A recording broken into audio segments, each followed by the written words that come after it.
कि मैं मंदिर जा रही हूँ तो मैं अचानक अपने डायमंड्स उतार दूंगी या ऑफिस में नहीं बैठूंगी। मैंने उनके पिता से ये भी बोला कि शायद जीवन में कुछ सीखना रह गया था मुझसे, इसीलिए मुझसे ये हुआ। जब आप सोशल मीडिया पे मुझे देखते हैं तब मैं अपने आप को स्पिरिचुअल लीडर नहीं बताती हूँ। अगर आप नॉर्मल लाइफ में, जैसे आप बिजनेस भी करते हैं, उसके साथ कंटेंट भी बनाते हैं, अपना घर भी चलाते हैं, उसके साथ बकलावा खाने दुबई भी जाते हैं और गलतियाँ वो ही करते हैं जो कुछ करते हैं। मैं मानती हूँ ये मेरी गलती थी। यूजली सोशल मीडिया इन्फ्लुएंसर्स के बारे में ये कहा जाता है कि वो जो ज़िंदगी सोशल मीडिया पे दिखाते हैं वो होती नहीं है। तो मैं आज आपसे जानना चाहती हूँ कि कौन सी तानिया मित्तल असल है। तानिया मित्तल जो सेल्फ प्रोक्लेम्ड स्पिरिचुअल इन्फ्लुएंसर है, तानिया मित्तल जो सेल्फ प्रोक्लेम्ड मोटिवेशनल स्पीकर है। अगर आप स्पिरिचुअल इन्फ्लुएंसर हो और आप स्पिरिचुअल हो रियल में, तो आप हमेशा मटेरियलिस्टिक कैसे हो सकते हो? हमेशा अपने पैसों का शोशाबाजी कैसे कर सकते हो? हमेशा अपने पैसों के बलबूते पे लोगों को कैसे तोल सकते हो? क्लासिस्ट कैसे बिहेव कर सकते हो कि तेरी तो मैं तुझसे बात कर रही हूँ, तेरी खुशनसीबी है, मैं तो इन जैसों के मुंह भी ना लगाऊं। फिर आप कहती हैं कि मैं सोशल मीडिया इन्फ्लुएंसर हूँ और फिर मैं मोटिवेशनल स्पीकर हूँ। मोटिवेशनल स्पीकर तो वो होता है कि जो बंदा अपनी लाइफ में रॉक बॉटम हिट कर गया हो, उसको आप ऐसी बातें कहे कि वो एम्पावर्ड फील करे। लेकिन आपने एक भी कंटेस्टेंट यहाँ पे बचा नहीं है या जो बाहर गए हैं जिनको आपने looks, face, body, career, profession, acting पे शेम ना किया हो। आपने सबको किया है। तो और आप इतनी इनसिक्योर हैं कि एक भी लड़की को भी आपने नहीं छोड़ा है। आपने फरहाना को अगली बुलाया है। आपने बोला है कि 2 घंटे मेकअप करने के बाद भी ऐसा कैसे कोई दिख सकता है। अशनूर की बॉडी शेमिंग की बातें तो हो चुकी हैं। मालती के बारे में आपने बोला है कि अरे मालती और कुनिका के बीच में एज एक ही जैसी लगती है।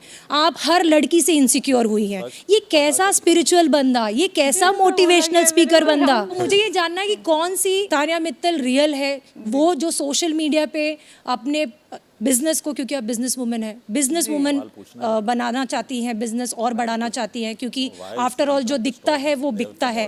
तो ये कैरेक्टर प्ले आप कर रही है या गौरव कर रहा है? कौन सी तानिया मित्तल रियल है? जय श्री राम। विजया, कैसे हो आप? विजया, मैं समझ सकती हूँ आपका एजिटेशन, क्योंकि आपने 100 दिन तक मुझे देखा है and you picked up lines जो मैंने कही हैं, ठीक है। बट आप ये भी देखोगे कि बहुत कुछ मैंने भी सुना है। जब आप सोशल मीडिया पे मुझे देखते हैं तब मैं अपने आप को स्पिरिचुअल लीडर नहीं बताती हूँ, इन्फ्लुएंसर बताती हूँ। मैं खुद कोशिश कर रही हूँ कि आप तक मंदिरों की कहानियाँ लेकर आऊँ, पर उसमें मैं कभी ऐसा नहीं हुआ है कि मंदिर जा रही हूँ तो अपने बॉडीगार्ड छोड़ दूँ, गाड़ी छोड़ दूँ। मैंने आपको वही दिखाया है वहाँ पर भी जो मैं हूँ। मैंने कभी ये नहीं बोला कि मैं मटीरियलिस्टिक नहीं हूँ, मैंने सब कुछ त्याग दिया है, मैं ऑरेंज साड़ी पहन के, रुद्राक्ष की माला पहन के मंदिर जा रही हूँ। मैंने हमेशा दिखाया है कि मैं वीआईपी एंट्री से ही जाती हूँ, हमेशा मेरी गाड़ियाँ, जैसी मेरी सिक्योरिटी जाती है। तो जैसा मेरा एक नॉर्मल लाइफस्टाइल रहा है वैसा ही मैंने आपको वहाँ दिखाया है और यहाँ भी वही है। मैंने कभी ये कोशिश नहीं की कि आप मेरे जैसा बनो। मैंने आपसे हमेशा, जब भी मैंने इंस्टाग्राम पे स्पिरिचुअल कंटेंट बनाया है, ये बताने की कोशिश की है कि मेरे पास जो है उसमें जो मैंने सीखा है वो मैं आपको भी सिखाऊंगी। अगर आप नॉर्मल लाइफ में, जैसे आप बिजनेस भी करते हैं, उसके साथ कंटेंट भी बनाते हैं, अपना घर भी चलाते हैं, उसके साथ बकलावा खाने दुबई भी जाते हैं, अगर आप वो सब मेंटेन कर सकते हैं और उसके बाद बिग बॉस में भी आ सकते हैं, वो तानिया मित्तल है।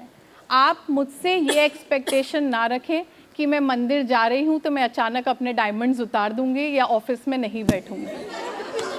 That is, allow me to speak. I actually heard the entire question, so allow me to speak. Thank you. और रही बात इनसिक्योरिटी की, विजया, तो जहाँ आपने ये देखा कि मैंने किसी को बॉडी शेम किया, आपने ये भी देखा होगा कि मैंने हाथ जोड़ के 4 बार माफ़ी मांगी। मैंने उनके पिता से ये भी बोला कि शायद जीवन में कुछ सीखना रह गया था मुझसे, इसीलिए मुझसे ये हुआ। तो ऐसा नहीं है विजया कि मैं अपनी कमियां नहीं जानती। मैंने आते ही इस घर में ये एक्सेप्ट किया कि मैं कॉलेज नहीं गई हूँ, 12th पास लड़की हूँ। अपने घर वालों के साथ मैं बहुत ज़्यादा रही हूँ, दोस्त मेरे रहे नहीं हैं। बीच में पढ़ाई छोड़ी, मतलब बीच में पढ़ाई छोड़ के वापस आई तो फ्रेंड सर्कल नहीं रहा। जब फ्रेंड सर्कल आपका नहीं रहता है तो आपको एक्चुअल में नहीं पता होता है कि इतने सारे लोगों के साथ आप कैसे रहोगे, और जब वो आपको बुरा भला बोल रहे हैं तो रिटेलिएशन में आप ऐसा क्या बुरा बोलोगे, क्योंकि ना मैं गालियां देती हूँ, ना मुझे बहुत गंदा बोलना आता है, तो मैं इतना ही बोल पाती हूँ तुम बुरी दिख रही हो, तुम ये कर रही हो, क्योंकि मेरी पूरी ज़िंदगी मेरे वार्डरोब्स, मेरे परिवार और कपड़े और इन्हीं चीज़ों में निकल गई। जो इनसिक्योरिटी की बात कर रही हूँ, हर बार पहल आपके तरफ से हुई है। आप कोने में बैठ के आपने लड़कियों को जज किया है, अपने लोगों को जज किया है। मैम आई एम सेइंग, मालती की तो जस्ट एंट्री हुई थी। मैंने इस चीज़ को एक्सेप्ट किया, और जब अशनूर के पिता आए तो उनसे ये बोला कि ये चीज़ मुझे जीवन में सीखनी रह गई थी, और उनके पिता के आने के बाद, या जिस दिन मैंने सलमान सर के सामने माफ़ी मांगी थी, उसके बाद मैंने किसी पे ये नहीं किया। और गलतियाँ वो ही करते हैं जो कुछ करते हैं। मैं मानती हूँ ये मेरी गलती थी, पर उस गलती से मैंने सुधार लाया है, और अगर मैं यहाँ नहीं आती और ये गलती नहीं करती तो शायद मैं ये गलती ताउम्र करती रहती। तो आई थिंक यही लर्निंग है। बिहेवियर बंद करेंगी? ये नार्सिसिस्ट बिहेवियर नहीं है मैडम, क्लासिस्ट बिहेवियर भी नहीं है मैम।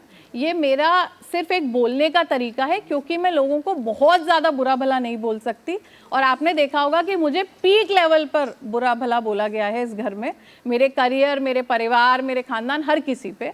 तो एटलीस्ट मैंने किसी की फैमिली पे नहीं बोला है, मैंने जो भी बोला है उस व्यक्ति के बारे में बोला है, वो भी मुझे बहुत ज़्यादा नहीं आया, तो मैं इतना ही बोल पाई हूँ कि इसके कपड़े अच्छे नहीं है, ऐसी नहीं है, वो नहीं है, उतना ही मैं बोल पाती हूँ।